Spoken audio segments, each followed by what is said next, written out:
Hi friends, welcome to Blessy బంగారం. రైతుల bank ఖాతాల్లోకి అన్నదాత సుఖీభవ పథకం ద్వారా మొదటి విడత డబ్బులను సీఎం చంద్రబాబు నాయుడు గారు జమ చేయబోతున్నారు. ఈ పథకానికి ఎవరు అర్హులు, డబ్బులు ఎప్పుడు జమ చేస్తారు, అప్లికేషన్ ప్రాసెస్ ఎప్పటి నుండి స్టార్ట్ అవుతుంది, ఈ పథకానికి కావాల్సిన డాక్యుమెంట్స్ ఏంటి, ఎక్కడ అప్లై చేయాలి, దీనికి సంబంధించిన పూర్తి ఇన్ఫర్మేషన్ నేను మీకు తెలియజేస్తాను.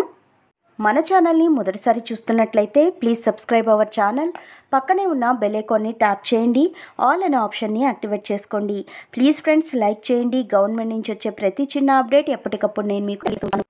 ఏపీ రాష్ట్ర వ్యాప్తంగా ఏపీ సీఎం నారా చంద్రబాబు నాయుడు గారు రైతులకు అదిరిపోయే శుభవార్త తెలియజేశారండి.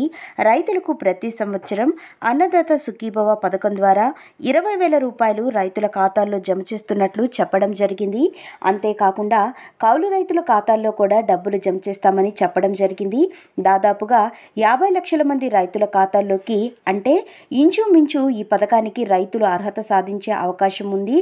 ఇక మొత్తం 20,000 రూపాయలు ఎన్ని విడతల్లో జమ చేస్తారు చూస్తే గనక 3 విడతల్లో జమ చేస్తారండి. అంటే కేంద్ర ప్రభుత్వం 6,000 రూపాయలు, రాష్ట్ర ప్రభుత్వం 14,000 రూపాయలు జమ చేస్తారు. ఈ 14,000 రూపాయలు 2 విడతల్లో అయితే జమ చేస్తారు. 7,000 రూపాయలు మొదటి విడతగా, మరొక 7,000 రూపాయలు రెండో విడతగా అయితే జమ చేస్తారు. ఇక ఈ పథకానికి అప్లికేషన్స్ పెట్టుకునేటప్పుడు ఆధార్ కార్డు, అలాగే రేషన్ కార్డు, మీ యొక్క పొలం యొక్క పట్టాదారు పాస్ పుస్తకం జెరాక్స్ పెట్టుకోవాల్సి ఉంటుంది. ఆ తర్వాత అర్హత ఉన్న రైతులు ఎవరైతే ఉన్నారో వారికి వెరిఫికేషన్ అనేది పూర్తి చేసి డైరెక్ట్గా అయితే అర్హులైతే రైతుల ఖాతాల్లో డబ్బులు జమ చేస్తారు. కాబట్టి కంపల్సరిగా మీ యొక్క బ్యాంక్ యొక్క డీటెయిల్స్ అనేది ఇవ్వాల్సి ఉంటుంది. అలాగే ఎన్పిసిఐ లింక్ అనేది చేసుకోవాల్సి ఉంటుంది. సో మనం పీఎం కిసాన్ పథకానికి అర్హులుగా ఉన్న రైతులు ఎవరైతే ఉన్నారో వారు కూడా అన్నదాత సుఖీభవ పథకానికి కూడా అర్హులు. మరి అప్లికేషన్ ప్రాసెస్ ఎప్పటి నుండి స్టార్ట్ అవుతుందో చూస్తే కనుక మనకు ఈ జూలై మంత్ ఎండింగ్ లోపు ఈ ప్రాసెస్ అయితే స్టార్ట్ అవుతుందండి.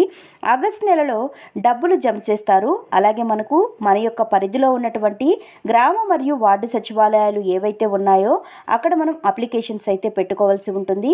సో మనకు ఈ ప్రాసెస్ స్టార్ట్ అయ్యే లోపలికి మీరు ఉన్నటువంటి డాక్యుమెంట్స్ అన్నీ కూడా రెడీ చేసి పెట్టుకున్నట్లయితే మీరు అప్లై చేసుకోవడానికి ఈజీగా ఉంటుంది. సో ఈ పథకానికి సంబంధించి ఏ చిన్న అప్డేట్ వచ్చినా సరే ఎప్పటికప్పుడు నేను మీకు తెలియజేస్తాను. సో మన ఛానల్ని ప్రతి ఒక్కరూ కూడా సబ్స్క్రైబ్ చేసుకోండి.